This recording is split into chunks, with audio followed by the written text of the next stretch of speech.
Well, hello, and welcome to yet another online edition of Product Crunch. My name is Maya, and I am Marketing and Communications Manager at Goodpatch. I have a double, so I just turned that off, sorry. If this is your first Product Crunch, welcome. If you've never been with us before, welcome back. And if you know Product Crunch, then you know that it's brought to you by Goodpatch. We're an independent design company that builds digital products, connected apps, all with the human-centered design approach. We do UX and UI design. We also do consulting to help companies become more innovative and embrace this digital transformation. We're headquartered in Tokyo and have 2 offices in Germany, Berlin, and Munich. We have about 200 people around the world and are proud to represent about 20 different nationalities in Europe alone.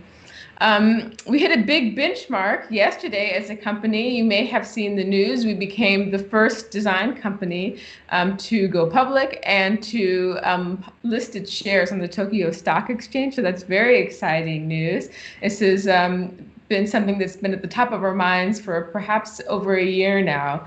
So I think we can all take a deep breath and then just sort of celebrate the huge accomplishment. So congrats to everyone that was involved. A few quick updates from our side. We're still doing product hour. It's a free hour feedback. If you have a digital product or service that you're working on and you need a second pair of eyes, all you have to do is go online. The website is www.product-hour.com. It's completely free. We won't sell you anything unless you want it. And once again, today we're excited to give away a free year of the Adobe Creative Cloud. If you're a designer and you have a subscription, you know it's very expensive. I think it's like €600 a year.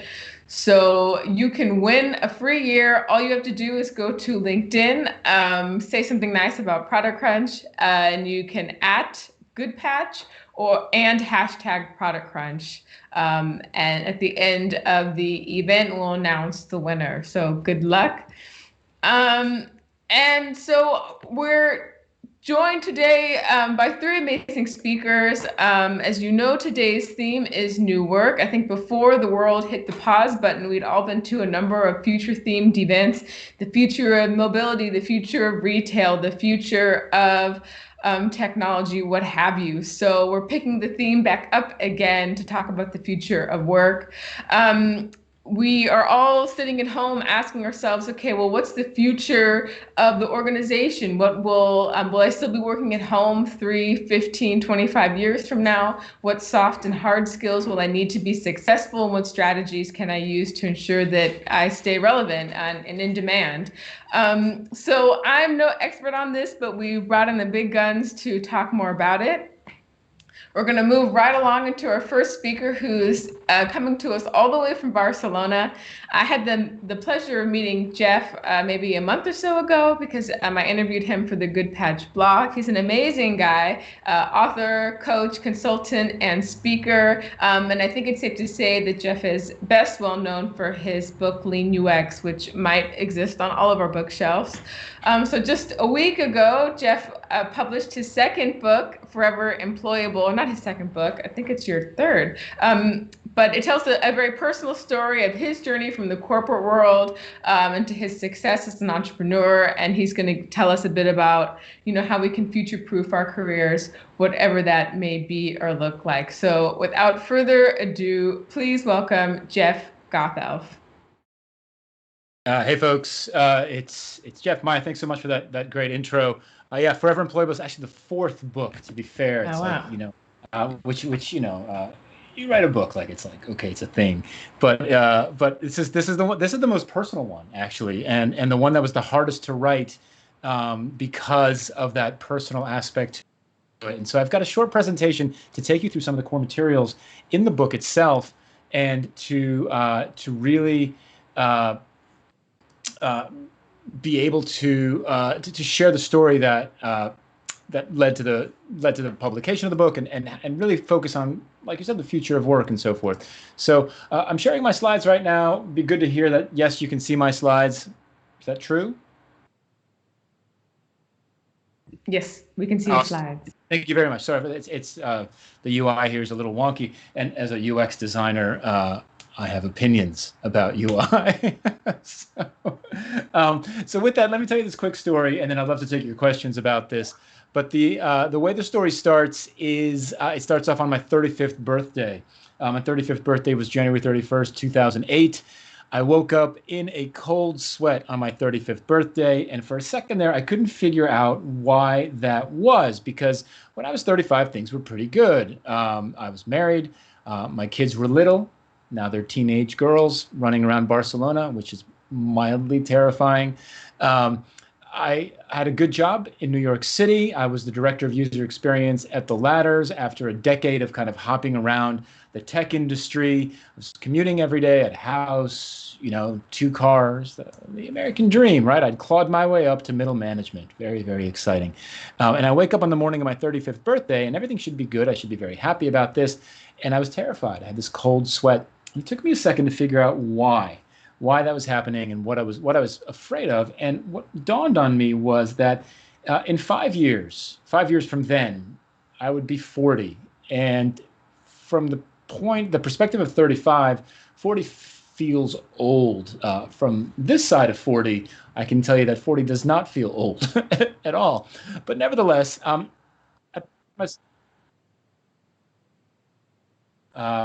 okay. That's unfortunate because I have very, very funny slides. Let's try again. Is that better? Can you see my screen now? Yes, we can see your screen. I think it might just be your background. Yeah, you're seeing this beautiful picture of Catalonia. Yes, exactly. I took that photo. So good. Oh man, it's so beautiful here. So I'm a middle manager, right? Why am I terrified about? Well, I'm terrified because I'm going to be old, expensive, and not as good at my job as the younger designers coming into the field. I'm seeing all these younger, hungrier, better designers coming into the field, and I'm realizing that in 5 years, if I'm going to be out there competing with these folks who, again, they're just better than me, and most importantly, they're cheaper than me and a little bit hungrier than me as well, I was going to lose to them. And that was a real for me. So I made a big resolution. on the morning of my birthday, which was this. I was no longer going to look for jobs. This idea of working up my CV and applying for work and then chasing after it, following up, was a race that I was going to start to lose more and more often. And so I wasn't going to do that anymore. Instead, I was going to create a situation where jobs were going to look for me. That's the situation I want to create for myself, which I believe can be a mind-blowing kind of thing. Right? Oh my God, that's so crazy, right? But it brings up some very, very big questions. Say those words. You have to actually act on them. The questions that come up immediately are these. If jobs are going to find me, does anybody know who I am? 2008. Does anybody know me? Does anybody know to even come looking for me?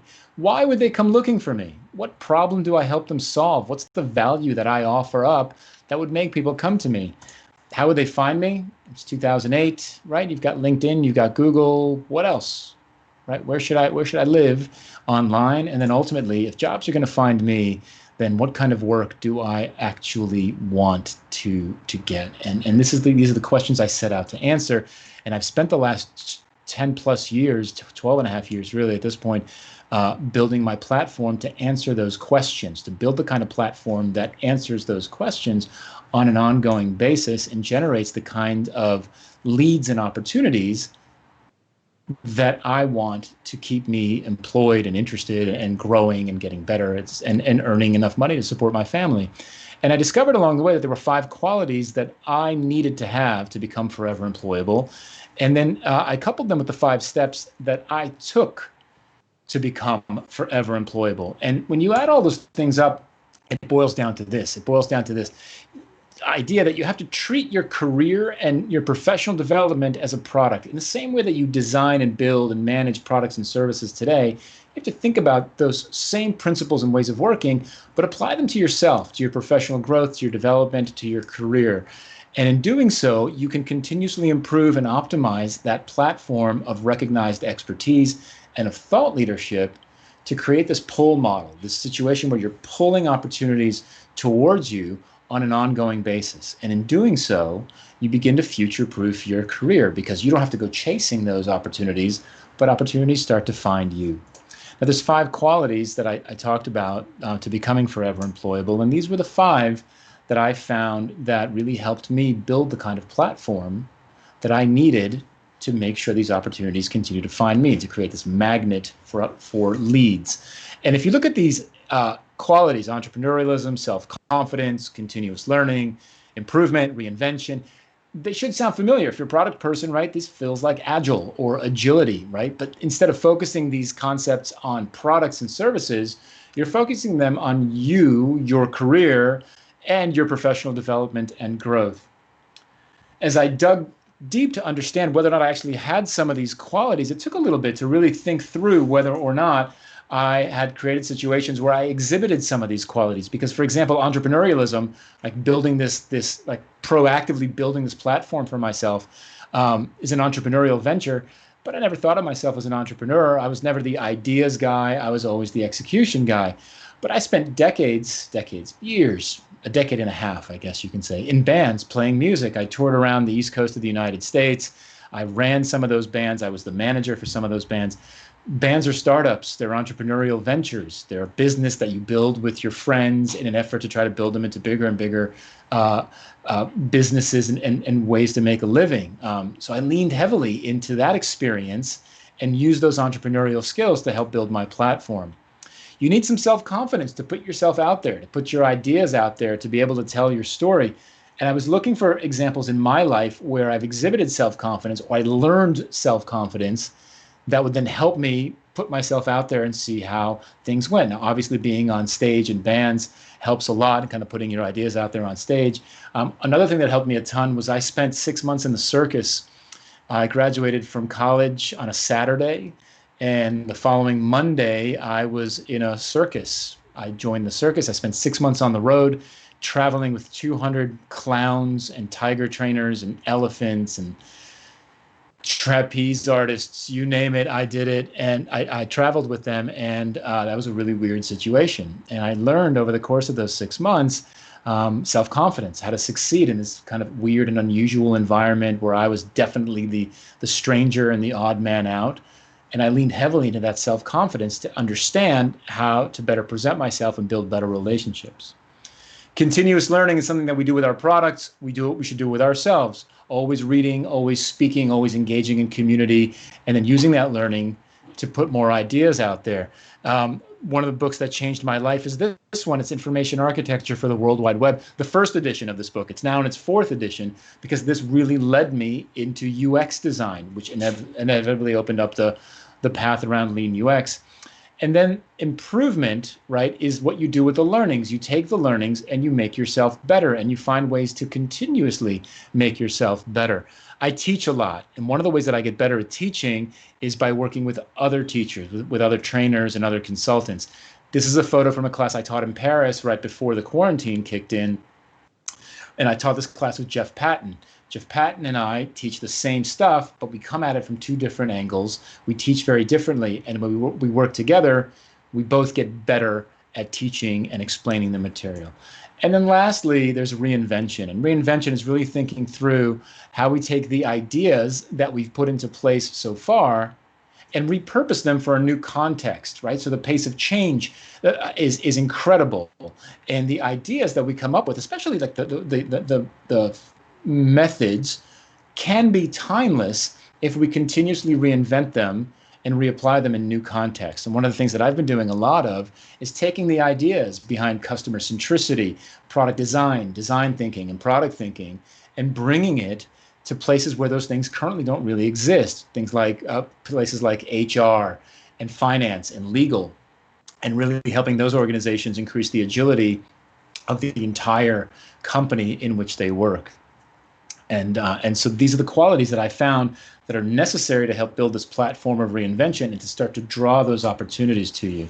Now, I took 5 explicit steps to becoming forever employable, to building this platform of thought leadership and expertise. And these are the 5 steps, and I'll move through them very, very quickly, and then I'll take your questions. But the first step is planting a flag. And planting a flag is really deciding where you want to, what slice of the domain you want to be an expert in, right? Where do you want to kind of plant that flag and say, I'm going to be the person who owns this piece of the puzzle, right?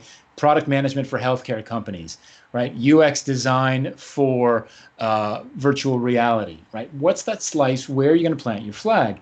And the people who do this well, consistently and persistently, right, become synonymous with the flags that they've planted. So I'll just throw up some names on here, right? Eric Ries, we know him as the lean startup guy, right? That's where he planted his flag. Jake Knapp, another really good example, right? Design sprints, that's where he planted his flag. Alex Osterwalder planted his flag on business model canvases and business model generation. And for me, I planted my first flag around lean UX, the intersection of agile and user experience. And that's where I decided to really kind of initially build my platform. Once I planted my flag, I started telling my story to everyone, everywhere, all the time. And the challenge that we often see with this is we get into our own heads and we let doubt take over, right? Everyone's got a good experience. She has more to offer than I do, or my story isn't extraordinary enough. But the best part of your experience and of your story is not whether you've run an ultra marathon or worked in the circus or built a massive company. The best part of your experience is that nobody else has it, right? No one has done the things that you've done in the ways that you've done it. And so you're the only one that can tell that story. So even if it feels like everything's been written and everything's been said, your story hasn't. And you've got that opportunity to start telling that story. And that's exactly what I did, right? 2.5 years after my 35th birthday, I gave the first talk on Lean UX in Paris, actually, at a conference called Euro IA. That was the first time I ever talked about Lean UX. A few months later, 3 years after my 35th birthday, I got lucky.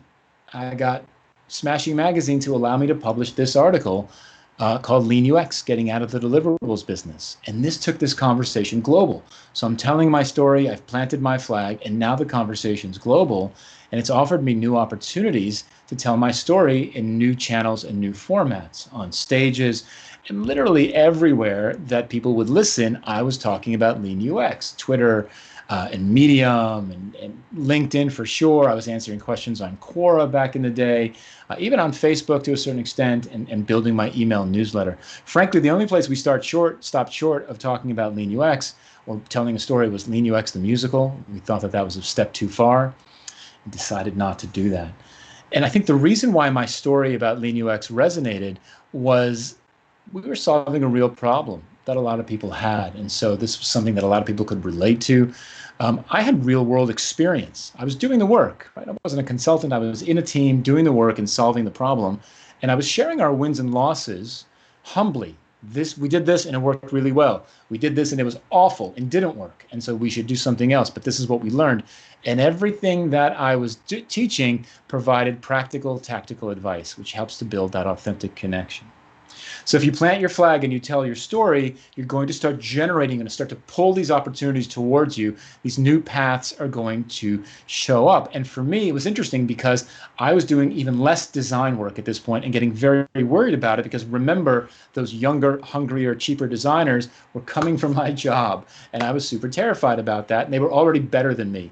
And now I'm doing less design work, right? That's going to make me even worse because I'm traveling around the world now and I'm giving talks and workshops about Lean UX. But it turns out that doing this generates new paths and new opportunities, right? The opportunities come to you. Book publishers go to conferences and they offer book deals to people who are talking about the latest thing. And so I got offered a book deal to write Lean UX at a conference. And I said, sure, I'll do that. But I didn't tell the publisher one very, very important thing, which is I didn't know how to write a book, which is a real problem. But despite that, I was willing to seize that opportunity. And people say, well, Jeff, you were very lucky to get that. And you're right. I was lucky, but I was also willing to jump in the deep end and figure out how to swim later, right? I was ready to take that opportunity. And to be clear, it was brutal. I didn't know how to write a book, and it showed. It took me 2 years. I burned through 3 editors, and I wrote Lean UX 4 times before O'Reilly agreed to publish it. But when it came out, it fundamentally changed everything about me. And to be clear, the dates are important here.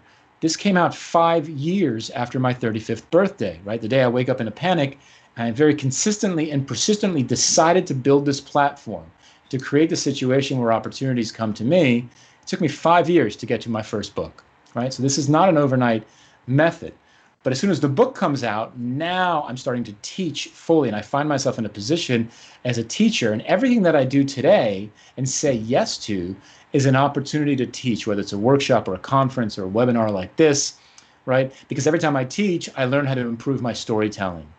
I understand where my story is resonating and where it could use some updating, where there are new opportunities, and I get better at being a teacher and ultimately at doing my job and attracting more opportunities to me.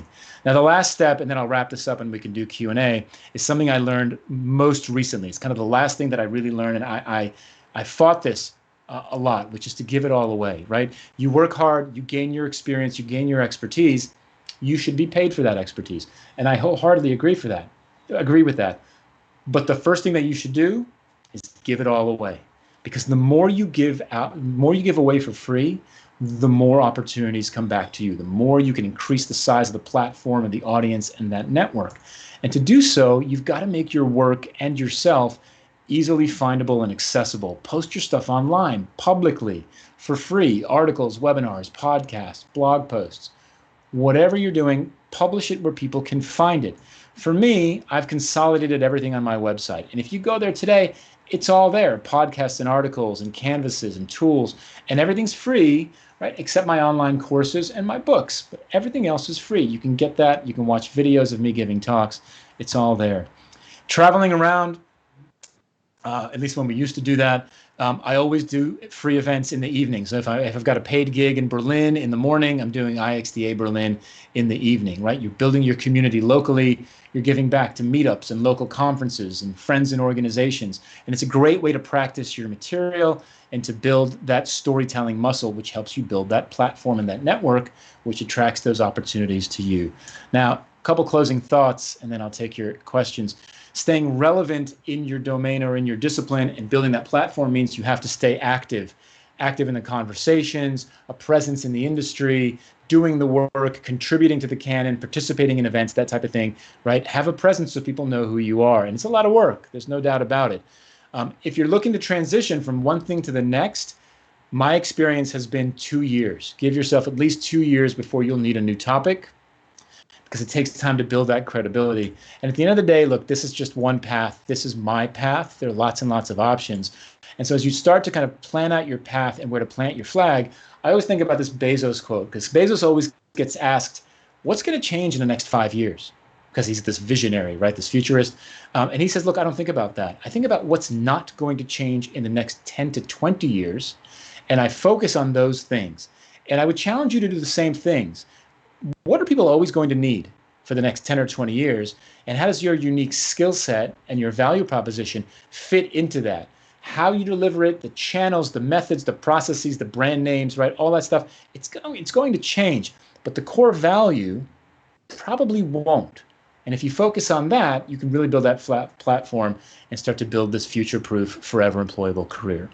And so that was a lot of stuff very, very quickly. And so I'll be happy to take your questions now. The book is out. It's on sale. It's on Amazon. And I'd be thrilled if you went out and bought a copy and then told me what you thought about it in a review. Okay? So with that, I will say that's that. And I can stop my screen sharing. Great. If you have any questions, thank you so much, Jeff. That was an amazing talk. You took a lot of information and shrunk it down, which we appreciate, because we're trying to get this in while everyone's eating lunch. But that was amazing. And so a few people in the chat were asking if you would share your slides, but to them I would just say go buy the book. As Jeff pointed out, he has a lot of resources and information and tools all on his website. But yeah, I highly recommend the book. So you can see everything he talked about just now. It's all in detail there.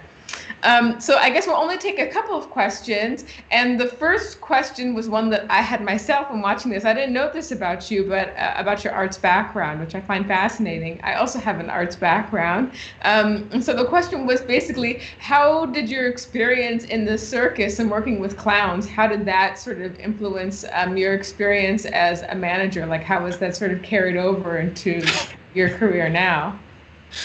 If you can manage clowns, you can manage anyone. That's what it boils down to. No, the reality is this. Look, the circus was a super interesting place, and I was 22 when I kind of threw myself into that situation. It's a subculture of about 200 people that travels. It really travels on the fringes of society, like so kind of like the world that we live in, right? They don't really live in that world. They live sort of like on the edges of it. And so when you engage in that world, you're especially me not being a career circus person, kind of a temporary outsider. It was a culture shock. You really had to understand the politics of the situation, how things worked. If you needed to get something done, who you talked to, how you got something done, and it was pretty tough. Honestly, the first 3 weeks were pretty miserable. I almost quit. I'll be honest with you. I almost walked out of there after 3 weeks, but I persevered, and learned how to build relationships with an extremely diverse group of folks. Really, I mean, the circus, particularly traveling shows like that, are safe havens for a lot of folks who don't feel comfortable in regular society, and so the diversity in that world is broad, and I learned how to build those relationships. I learned how to make friends, frankly, with people who were very, very different from me. I learned how to be successful, right? Because I couldn't be successful by myself. I needed to collaborate frankly, with clowns and trapeze artists and the tiger trainer, like literally with these folks. And it taught me a ton about building those kinds of coalitions and collaborations so that we helped each other out with the end goal being entertain 4,000 children twice a day, every day, right? Yeah, I can imagine, you have to balance a number of egos. I mean, we've all seen Tiger King, right? Just like the extreme version of that. But I mean, I can totally imagine how like your relationship building skills were able to flourish in that environment. Another question was, I guess going back to the analogy with product, like how do you look at competitors like other lean UX masters or other people that are perhaps masters in talking about like career growth and development? Is that something that you ever think about? I don't feel it's interesting. I've got a close knit set of colleagues, a bunch of us who do similar or adjacent work. All of us are independent consultants. The majority are published authors, and everybody's doing similar work. And the interesting thing is I will find myself in a situation where I do compete for work with some of those folks. We do our best to avoid that.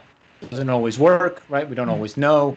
But the nice thing is that what's happened in the past in certain situations is that if I know that I'm competing against some, like for example, Josh Seiden. Josh Seiden has been my co-author, my business partner, my friend for 12 years. At this point, I will occasionally find myself in a situation where he and I are pitching for the same gig, and we and we didn't know about it, and then we find out. And normally, what we'll do is we'll say, okay, great, let's unite the pitch, right? Let's kind of build even more value for this particular client, and collaborate on this and build together and build an approach that actually lets them get the best of both of us without the overlap. And I found that to be one of the most successful paths to doing this, if there's an opportunity to do that, is to collaborate on the pitch. And it's given me an opportunity to really, again, kind of that continuous improvement bit, right? To learn from these other folks who, because they're independent consultants, I don't normally get to work with. And so when we collaborate, we get to learn from each other. So I find it to be a really good way to resolve a lot of that. And that's an excellent point too, where it's like sometimes the ego, going back to this thing about the ego, it's like sometimes that gets so much in the way that you can't collaborate with other people. But I think that like, your point about self-confidence totally leans into this, right? You can be so confident in yourself that you don't feel threatened by your competitors, but rather figure out how you can help each other grow. Because, your competitor sex, like, what do they say? Like a rising tide raises all boats. Right. Yeah, absolutely. Absolutely. So the last question is, how do you, and I imagine this is something that you do probably talk more in depth in your book, but when you're just starting out, how do you begin to build that credibility, especially when you're relatively new in the field? Yeah. So the best thing you can do is to start writing, or at least start telling your story, right? I like writing. I used to be awful at it. I'm less awful at it now. And that's strictly from a dozen years of practice. Honestly, that's the only reason. but start telling your story, right? There's a tremendous amount of demand that people don't realize. Okay, they'll say, look, I'm a first-year designer, right? Or first-year product manager. What's my story? Your story, how you became a first-year product manager, why you became a first-year product manager. How did that first year go? The good, the bad, the ugly, the struggles, the frustrations, the wins, the mentors, like where, what did you try, right? I tried working at an agency and I really had a terrible time. And then I met this founder and we, ended up doing, 6 months at a startup, and that was awesome. People want to hear those stories because it validates their own path and it gives them ideas about how their path can grow. And so I said before that no one has your story. I absolutely believe that. And I absolutely believe that there's an audience for your story, whether you've got a year's worth of experience or 25 years worth of experience. And to me, the sooner you can start communicating that in whatever format is most comfortable for you, right? Writing, videos, podcasting, visualizations, puppet shows, whatever works, right? The sooner you start to build a bit of a name for yourself. Hey, you know what? Maya, she keeps telling her story, right? She keeps talking about the stuff that really worked out well for her. She began her career and some of the stuff that she was challenged with. And I've really gotten to know her, as an author, and that starts to build that platform. To me, that's the best thing that you can do. Absolutely. And I mean, I'm not a UX designer, but if there's anything that I've learned from working with designers is that two people can look at the same exact data set and come out with completely different learnings and insights from that. So even though you feel like your experience might be the same or it's close to someone else's, what you have to say about it could be entirely different. Yeah, absolutely. So with that, thank you so much, Jeff. We really appreciate you being with us today. Sorry for the technical hiccup at the very beginning, but it wouldn't be a product crunch if we didn't have some type of technical glitch. It keeps things fun and interesting. Right so thank you so much. And so if you have any, sorry? I said my pleasure. Thank you so much for having me. Yeah. So if you have any questions for Jeff, you can follow him on Twitter. He's also very active on LinkedIn. His website is the same as his name. Go buy his book, Forever Employable. I agree. Thank you. So now we're going to move along in our program here. So now we're the panel section of today's event. I'm very pleased to welcome two women. And we're going to talk about the future of work and what it means to them. I'm joined by Stockholm resident Pernilla Hallberg. She's client partner and project manager of learning partnerships at Hyper Island. We're also joined by Leah Pollock. She is calling in from Amsterdam. It's a very global, group of people today. And she's R&D recruitment lead at Shopify in Europe. So we're going to jump straight in. And I would just ask both of you to please introduce yourselves. So I can go first. I'm Leah Pollock. I work at Shopify. I'm from Canada, so I've been working in Amsterdam only for about a year now. You can probably tell by the way I say about that I am Canadian. But anyway, it's a dead giveaway. Yeah, exactly. I've been at Shopify for 4 years, and we've grown. We've about doubled in size to almost 6,000 people since I first started. I'm not responsible for all that hiring, but I've been able to see the company grow and evolve over those 4 years, and it's exciting to see the growth and the growth potential here in Europe. And I'm really excited to talk about the future of work because Shopify announced over the last, I think 2 months ago, that we have decided to go completely remote as a company. COVID kind of threw us into a bit of a different state of work, and we have decided to embrace it wholeheartedly and just start working as a remote company. So excited to kind of chat on this panel about what that looks like. Thank you. Hello, everyone. So I'm Pernilla Hallberg, and I work at Hyper Island, based in Sweden, in Stockholm.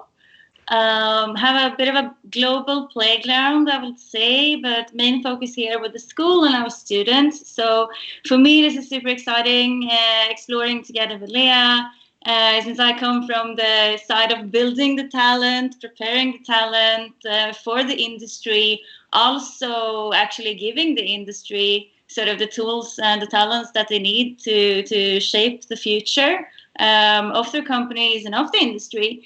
So yeah, I'm super excited to be here, and I'm like, let's get started, right? Yes, so I guess the first thing we should address is maybe, as it was already sort of mentioned, coronavirus and this pandemic has turned the world upside down. But now everyone's starting to think about the world post-corona. What will stay the same? What will be different? And so I guess a question for both of you is, what are you doing, perhaps Leah, to prepare your recruits, and Pernilla to prepare your students for this new remote, full digital world? What skills, hard and soft, and mindsets do you have to address that you think might become very valuable over the next 5 years? Pernilla, why don't you start?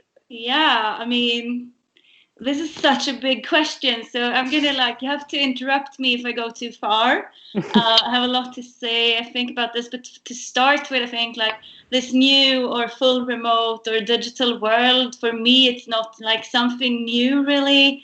It's sort of the reality that we are in, which is now, and basically, I mean, technology is giving us an opportunity to be more remote.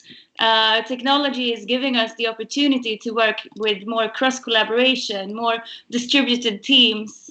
It gives us access to a more diverse group of talents and also different markets. I mean, we can hire globally, we can work globally. So I think the complexity in that is that it increases the competition for the talents, of course, but also for the recruiters. It sort of raises the stakes a little bit across this, I think. As Jeff said in his talk, he talked a lot about how to tell your story.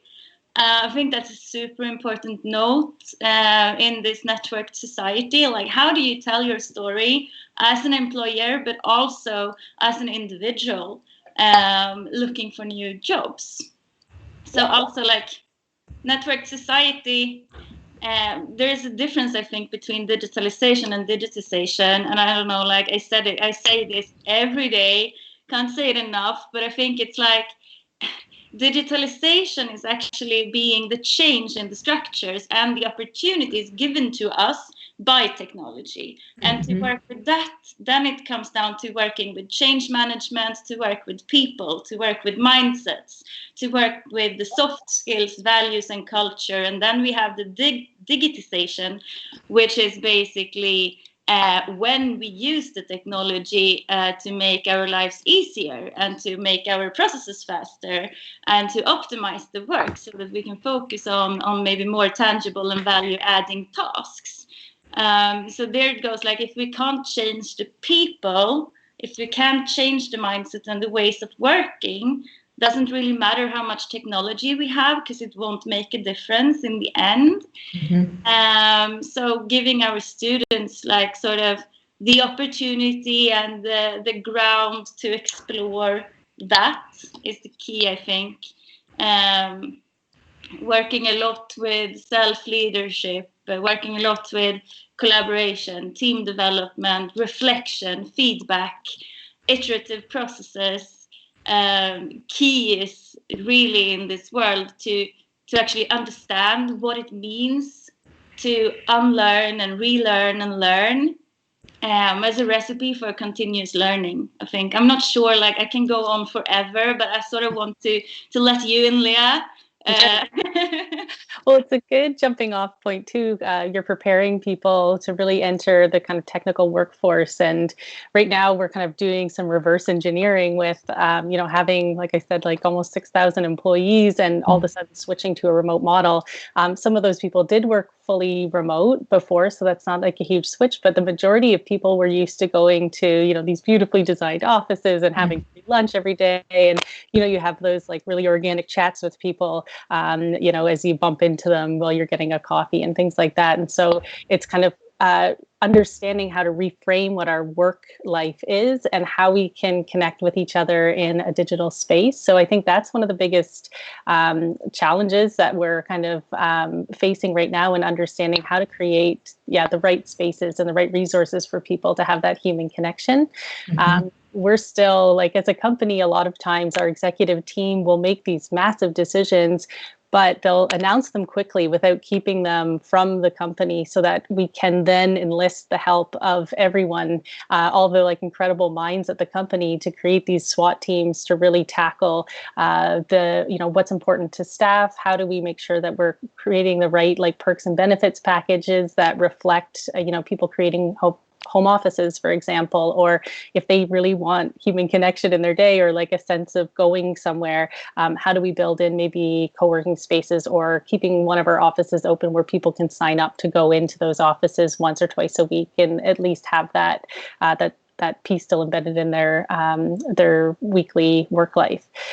So yeah, like I said, like lots of reverse engineering and then preparing people that we're hiring right now for what the future of Shopify looks like and working at Shopify, and making sure their onboarding is really inclusive of making sure that we're welcoming them properly into the company and introducing them to the right people to make sure it's a good experience. Mm-hmm. Yeah, and sort of as Jeff said, right, like focusing on what won't change.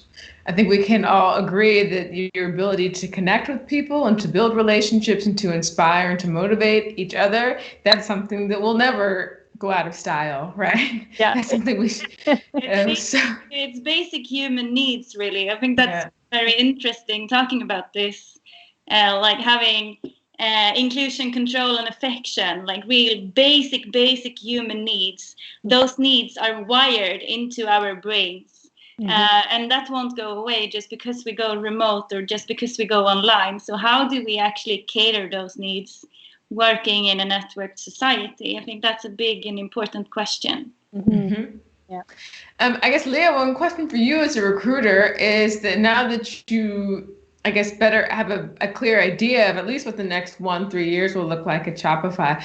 Like, what qualities do you look for in potential recruits? And I guess this sort of bleeds into rethinking culture fit in a way. Yeah. And like, we've always kind of looked at it as like a values fit. Like, how do people align with the team that they're joining, and making sure that our teams are balanced and diverse in the way that, people are bringing different perspectives to those teams. And that absolutely isn't changing. If anything, that's kind of being looked at in a deeper level right now.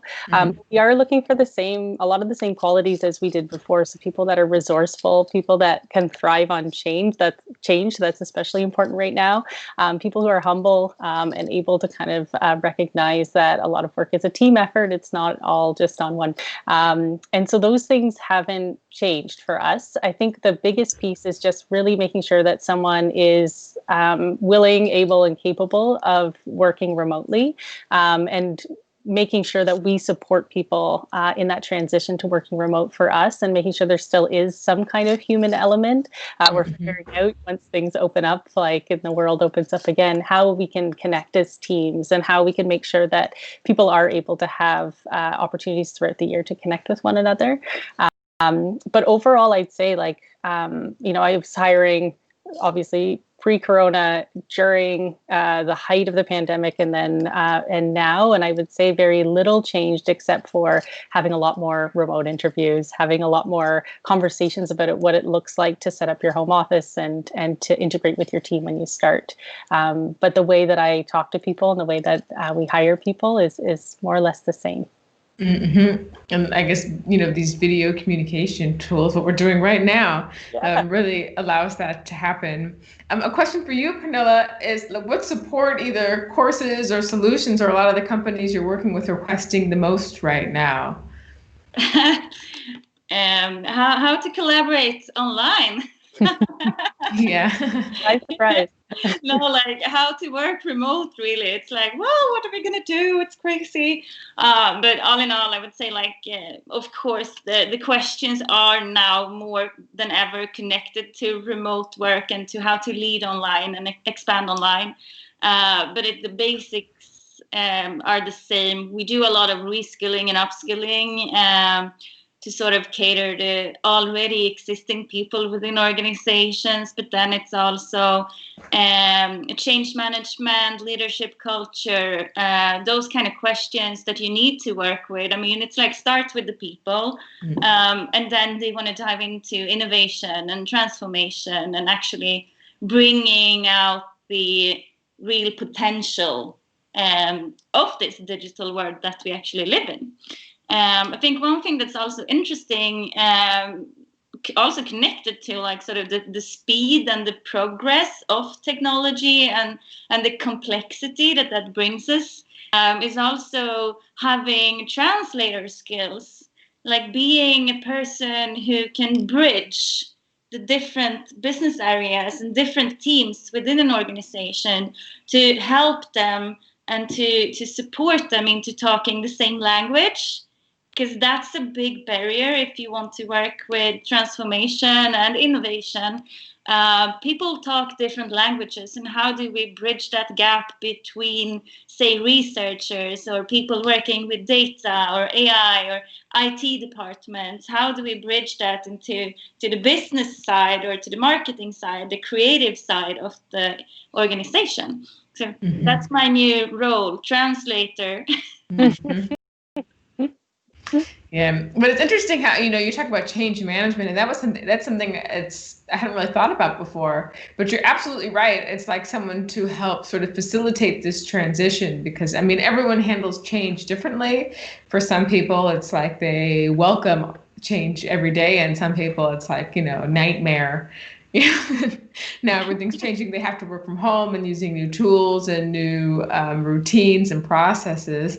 But I guess, talking about the three of us really work in like the sort of digital space. We're very comfortable with startup culture and technology. It's not something that's so foreign. But if you think about the past decade, company culture has become synonymous with happy hours and ping pong tables and, whatever else people do in their open floor plans. But now that the in-person experiences and offices are largely gone, like how do we build and measure and maintain company culture? Yeah, that's something we're really trying to figure out, especially when there's the variables that are unknown with like travel and getting together at a restaurant or things like that. But I think for us, it's, like I said before, we had beautifully designed office spaces that really encouraged people to sit together and hang out, and also like for a point of pride for people to even bring their friends into to kind of see where they worked.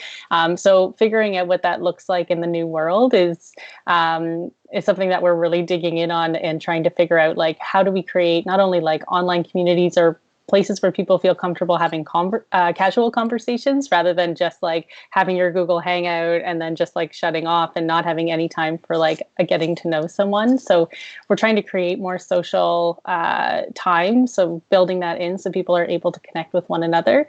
And then just trying to like be really intentional with like the culture that we continue to like to make sure that people have time to rest, relax, to also like make sure that they're shutting down at certain times. So implementing certain apps into Slack, like Clockwise, that really helps people like manage their calendars and also tell people when they're no longer online and no longer available. Clockwise, I have to write that down. Yeah, it's a great app. It's really helpful, and it also like integrates with your Google Calendar, so it's great. And Shopify also decided to shut down the offices for the rest of Fridays for the rest of the summer. We found like going to a remote model was really interesting for people not taking vacation time, especially because travel was not something people were able to do this summer. So we enforced Fridays off so that people are able to take time away from work, and also just as an experiment to, test the 4-day work week. We're finding so far people are just as productive, if not more, with 4 days to work, and then having 3 days to just like relax and, process everything that's going on in the world, and also just shut down and take some time away from work. So we're trying to find those things that are like really true to our culture, but are also part of like a new digital age. Yeah, I think it like a good patch. We had a daily coffee hour at 3:00, and at first it was very well attended, and then as time went on, you realize that the people start to drop off, or people forget that it's happening, or there's always something more important to do. And I really think that like culture, you always have a few people that are like the culture bearers of a company, the person that's walking around screaming at you to like grab your beer because it's happy hour time, get up, stop answering your emails. And you also need someone to do that online, someone that's going to go into the general channel or whatever you call it and start telling everyone like, come on, it's time for coffee hour, put down what you're doing, and join the conversation. Yeah, we've got like amazing people on our team that like will always say good morning or just say like I'm signing off for the day, just like in an office where you kind of come in and just say good morning to everyone and have a bit of chatter before hopping into like a formal work day. But yeah, love those culture carriers. I love that you guys are more on the what. I will like deep dive into the how. Do we do that? What are values? What are helpful behaviors? Yes, I guess moving into our next topic of continuous learning, I guess I'll start with you, Pernilla. I guess a lot of companies consider learning something that happens outside of work and someone else's free time. You can go take a class after work. You can go to a conference, some week once you finished all your work. But how do you explain the value of learning to the companies that you coach and work with? Like, how does Hyper Island manage the remote learning process? That's two different questions, but yeah. Okay, so should I maybe I will start with the remote learning process and then like sort of going into companies and the challenges that we see. But I would say like it will always be the same. I don't think that there's a difference for us if it's remote or if it's face to face, because it will always be focusing on the team, focusing on collaboration, focusing on reflection. And as I said before, like how do we really cater needs? What helpful behaviors? What routines do we need to implement to make people feel safe, to make people feel connected, and so on? And then, of course, I mean, we work with a lot of different tools. Technology only supports us. But it's also how to get people to use that technology, because then sometimes you remove sort of the control need. And the control need is not I need to decide. It's I need to understand what this is, how it works, and how it applies to me. So creating safe space to explore, I think it's key. Then we do a lot of fun stuff like in connection to learning journeys and like how we work with learning design. From the Singapore hub, for example, we've been doing a lot of like exploration and prototypes in connection to this.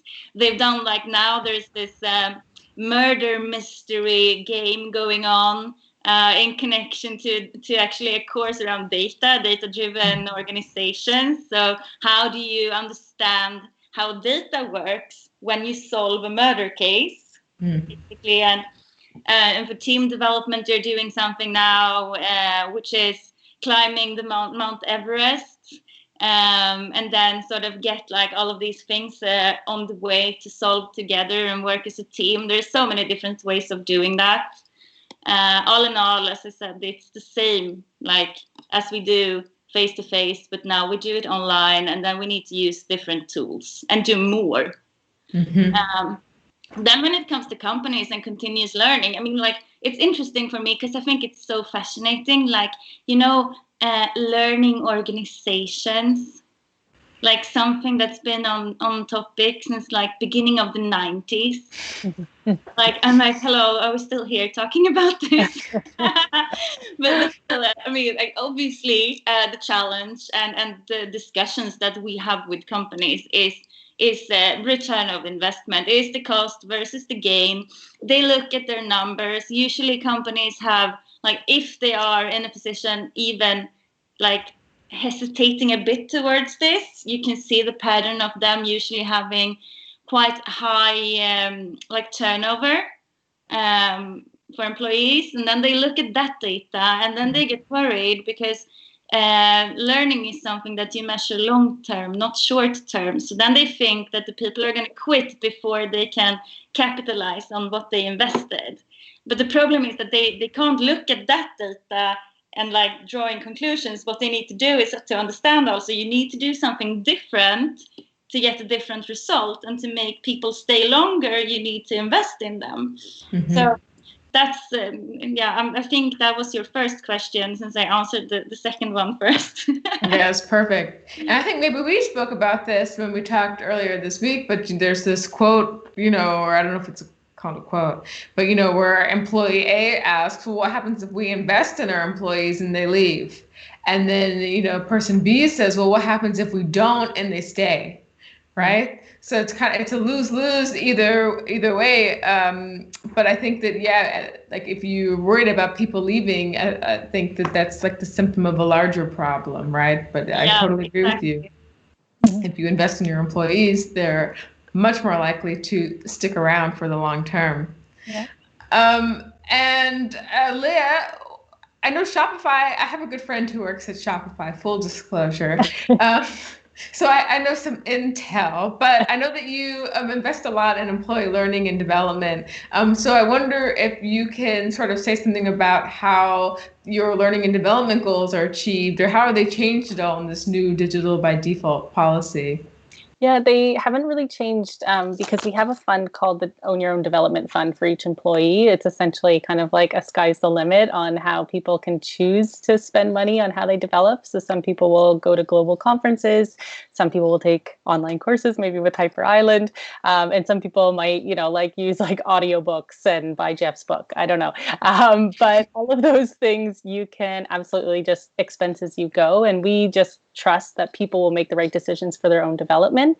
But we also recognize that people shouldn't have to spend all of their time outside of work, doing self-initiated learning. So we also have a lot of we have a whole talent development team that just works on programs for staff to take while they're still working during working hours, so that people don't, again, if they have kids, if they have hobbies, whatever, it's respecting people's time outside of work and making sure that they have chances to develop within their craft, within their own job.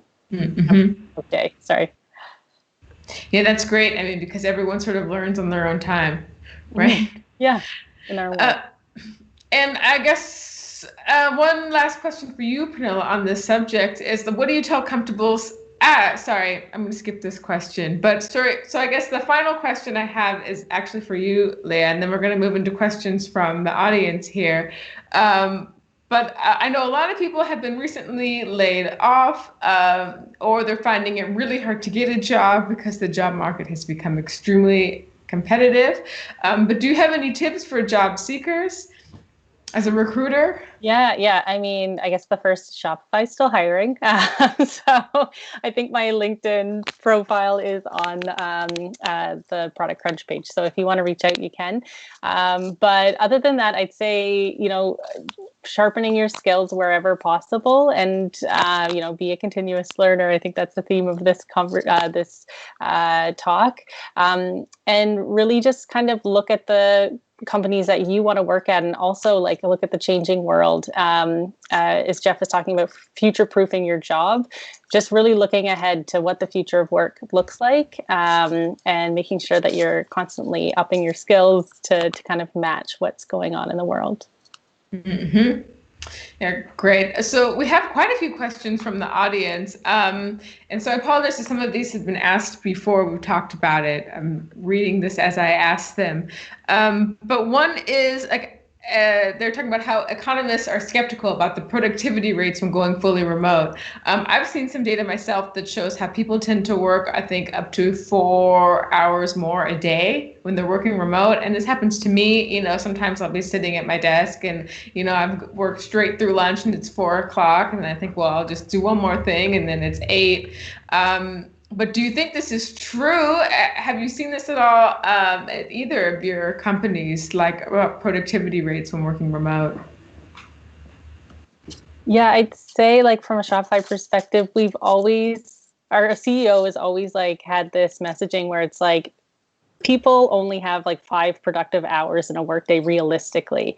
If you can give Shopify 4 of those hours, we're happy. For that reason, we have a flexible hours policy where it's have some overlap with your team, but start when you feel like you're most productive and end when you feel like you're burning out in the day. So making sure that people are just focused in those productive hours. That being said, like we're all human and we still have this like industrial complex of like 9 to 5 is how you work.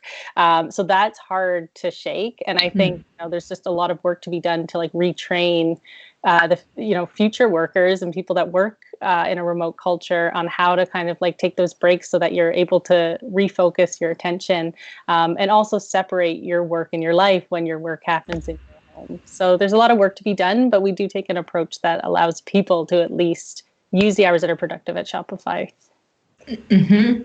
One other question is, I guess, I don't know if you have any intel on this, but this person has asked about, I guess, your federal government's sort of perception of how important it is. Like now that we know we're all working online and obviously we need a much more stable internet connections, like how is remote working sort of filtering into how governments think about infrastructure?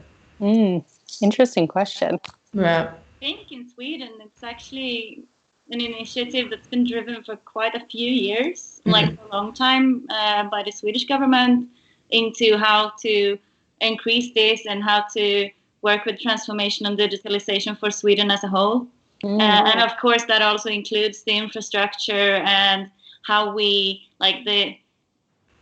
how much Wi-Fi do we have in this country? Like basic questions, but they are actually working actively on that. Yeah, I mean, I have no idea what's happening in the US. I would imagine very little. But I guess another good question that a lot of people have right now is talking about salaries. How are salaries handled? Because normally when you go and you work, say, in a city that you know is very expensive, like if you're going to go to London or New York, the cost of living is very, very high and the salaries reflect that. But if you're in New York hiring someone that, works in a small rural town in the middle of Germany where the cost of living is much, much lower, like how do you sort of balance that out to keep things fair? This is a very new problem that we're tackling head on. So we have a full compensation team that digs into data, market data, and figures out like what are the competitive salaries we should be offering in each market we're in. And that has been like blown apart because people no longer have to be city centric. We're not office centric anymore. So yeah, will people move out to the country? And then should we, give them a salary that's reflective of that? Or should we be paying the competitive salary for like the closest market that they're working in proximity to? So we're still figuring that out. It's an excellent question. And I think a lot of companies will start looking at this and saying like, we have no ties to Silicon Valley anymore. We've gone completely remote. What does that mean for like if someone working in like Montana, and I'm excited to see what it means for comp and also for lifestyle for people as well. Yeah, I mean, the farm is looking very attractive these days. No kidding.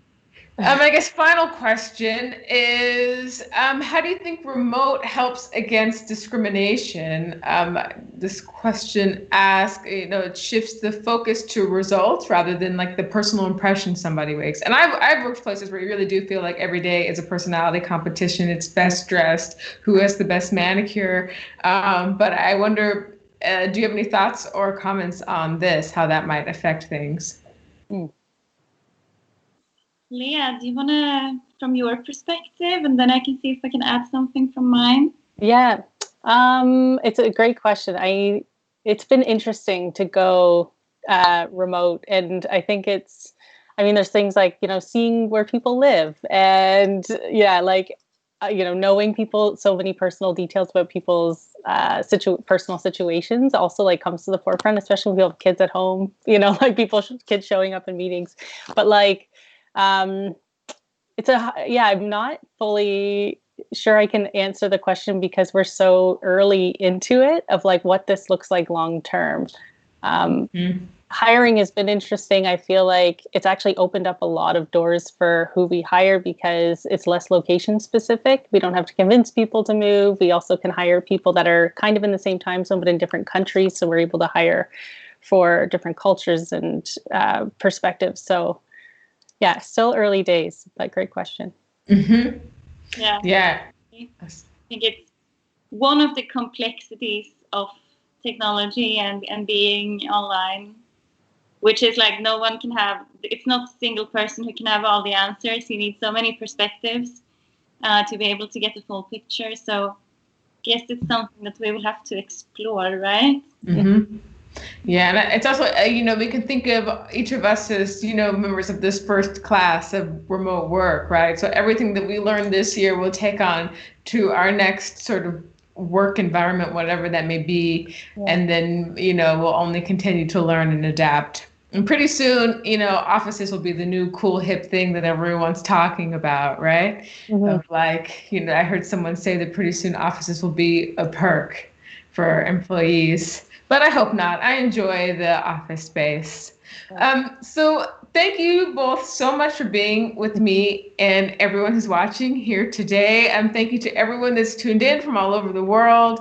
It's a pleasure, as always. I have to say thank you to Alex and Felix for holding down the tech side of this. I don't do this alone at all. Lissy was a huge help with the design and illustration for these events. And of course, Monica, who has been working on Product Crunch for quite a while. And she's always an immense support. And finally, of course, Good Patch for letting us do this. Just talking about this whole continuous learning thing, people giving up their day to put these events together. And so it's a lot of fun for us. Now I have to ask, was there a winner of the Adobe Creative Suite giveaway? Do we know who won? I'm asking our team, but I guess if we don't know immediately, we'll circle back with whoever it was that won. Congratulations in advance. And yeah, so remember to wash your hands.